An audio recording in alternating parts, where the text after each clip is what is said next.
ಎಲ್ಲಮ್ಮ ಕಾಳಮ್ಮ ಮುಳ್ಕಟ್ಟಮ್ಮ ಸಾವಿರಾರು ಹೆಸರುಗಳಿಂದ ಕರೆಸಿಕೊಳ್ಳುವ ಆದಿಪರಾಶಕ್ತಿ. ನನ್ನ ಜಾಗಕ್ಕೆ ನೀನ್ ಯಾಕೆ ಬಂದ್ಯಮ್ಮ?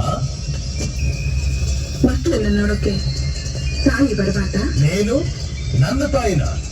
ಲೋಕವನ್ನೇ ಸೃಷ್ಟಿಸಿ ವಿಶ್ವ ಸ್ವರೂಪಿಣಿಯಾದ ನಾನು ನಿನಗೆ ತಾಯಿಯಲ್ಲವೇ? ದೇವತೆಗಳಿಗೆ ಮಾತ್ರ ಅಮೃತ ಕುಡಿಸಿ ಅಸುರರಿಗೆ ಮೋಸ ಮಾಡ್ಲಿಲ್ವಾ? ನೀವು ಅಮರರಾಗಿರಬೇಕು, ಅಮೃತ ಕುಡಿದ ದೇವತೆಗಳು ಚಿರಂಜೀವಿಗಳಾಗಿರಬೇಕು. ನಿಮ್ಮ ಮಕ್ಕಳಾದ ನಾವು ಅಲ್ಪಾಯುಷರಾಗಿ ಸಾಯಬೇಕಾ? ಅದು ನನಗಿಷ್ಟವಿಲ್ಲ. ಅದಕ್ಕೆ ನನ್ನ ತಾಯಿಗೆ ಮರುಜನ್ಮ ಕೊಟ್ಟು ಅವಳಿಂದ ಸಂಜೀವಿನಿ ಮಂತ್ರ ತಿಳಿದುಕೊಂಡು ನಾನು ಚಿರಂಜೀವಿಯಾಗಿ ಬದುಕಬೇಕೆಂದು ಆಸೆ ಪಟ್ಟೆ. ತಪ್ಪ? ಇದು ಆಸೆಯಲ್ಲ, ದುರಾಸೆ. ಪ್ರಕೃತಿಯ ನಿಯಮವನ್ನು ಮೀರಲು ಮಾಡುತ್ತಿರುವ ಕುತಂತ್ರ.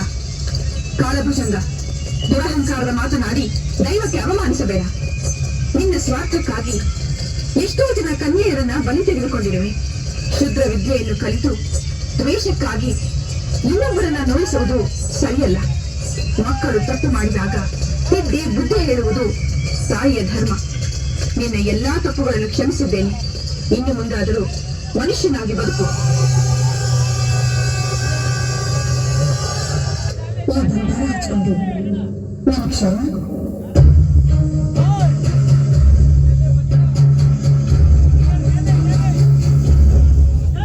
ಯೋಚನೆ ಮಾಡಬೇಡ. ಈ ಭಂಡಾರದಲ್ಲಿ ಇಡೀ ಬ್ರಹ್ಮಾಂಡವೇ ಆಗಿದೆ. ಒಳ್ಳೆ ಮನಸ್ಸಿನಿಂದ ಮುಟ್ಟಿದ್ರೆ ನಿನ್ನ ಬಾಳು ಬಂಗಾರ ಆಗುತ್ತೆ. ಕೆಟ್ಟ ಮನಸ್ಸಿನಿಂದ ಮುಟ್ಟಿದ್ರೆ ಸುಟ್ಟು ಬೂದಿ ಆಗುತ್ತೀಯ. ತಗೋ.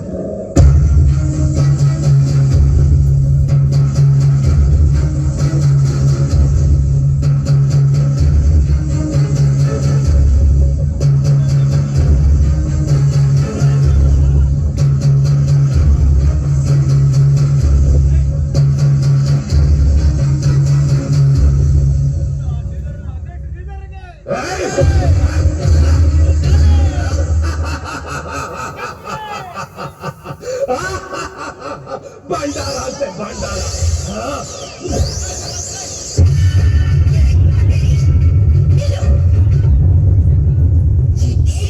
ನೀನು ಸಾಲಿದ್ರೆ ನನ್ನ ಕೋಪದ ಬೆಂಕಿಯಲ್ಲಿ ಬೆಂದು ಭಸ್ಮವಾಗಿ ಹೋಗ್ತೀಯ.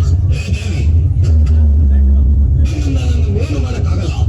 ನಿನ್ನ ಕಣ್ಣು ಮುಂದೆ ಈ ದೇವಿಪುರ ಮಣ್ಣು ಪಾಲಾಗುತ್ತೆ. ನೋಡ್ತಾ ಇರು. ನಿನ್ನನ್ನ ಬೆಂಕಿ ಹಚ್ಚಿಸುತ್ತರೆ ಆ ಬೂದಿ ಬಿದ್ದ ಜಾಗದಿಂದ ನಾನು ಮತ್ತೆ ಅವತಾರ ಎದ್ದು ಬರ್ತೀನಿ. ಹೇ ದೇವಿ, ಆ ರಾವಣನಿಗೆ 10 ತಲೆ, ನನಗೆ 1000 ತಲೆ. ನೀನು ಕತ್ತರಿಸ್ತಾ ಇದ್ರೆ ಮತ್ತೆ ಮತ್ತೆ ತಲೆಗಳು ಬರ್ತಾನೆ ಇರುತ್ತೆ. ನಿನ್ನಿಂದ ನಾನು ಏನು ಮಾಡಕ್ಕಾಗಲ್ಲ. ಈಗ ಈ ದೇವಿಪುರ ಸರ್ವನಾಶ ಆಗುತ್ತೆ ನೋಡು. ಜೈ ಕೋಟೇರಿ. ಈ ದೇವಿ ಪುರಾಣವು ನನ್ನ ಅನುಮತಿ ಇಲ್ಲದೆ ಈ ಪ್ರಪಂಚದಲ್ಲಿ ಯಾವ ಶಕ್ತಿಯು ಏನು ಮಾಡೋಕ್ಕಾಗಲ್ಲ. ಏನು ಮಾಡೋಕ್ಕಾಗಲ್ಲ. ಏನು ಮಾಡೋಕ್ಕಾಗಲ್ಲ. ಸಪ್ತ ಲೋಕಗಳನ್ನೇ ನಡುಗಿಸಿದ ಆ ಮಹಿಷಾಸುರನ ರಕ್ತವನ್ನೇ ಹೀರಿದ ಚಾಮುಂಡಿನ ನಾನು. ದೇವಾದಿ ದೇವತೆಗಳನ್ನೇ ಎದುರಿಸಿದ ಚಂಡ ಮುಂಡರನ್ನೇ ಸಂಹರಿಸಿದ ಭದ್ರಕಾಳಿನು ನಾನು. ಅಸುರ ಶಕ್ತಿಯಿಂದ ಭೂಮಂಡಲದಲ್ಲಿ ಮೆರೆದ ಶುಂಭ ನಿಶುಂಭರನ್ನೇ ಭಸ್ಮ ಮಾಡಿದ ಭಗವತಿಯು ನಾನು.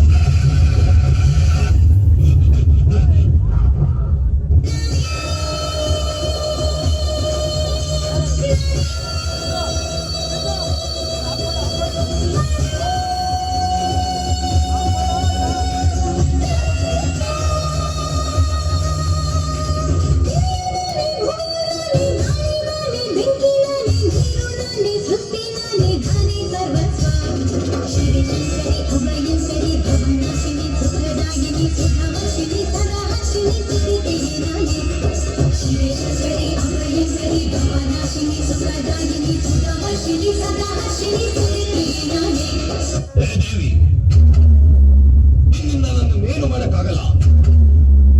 ಈ ಸರ್ವಶಕ್ತಿಯ ಮೇಲಾನಿನ ಪ್ರತಾಪ ನಿನ್ನಂತ ಕ್ಷುದ್ರ ಶಕ್ತಿಯ ವಿನಾಶಕ್ಕಾಗಿ ಬಂದ ರುದ್ರ ಕಾಳಿಯೋ ನಾನು.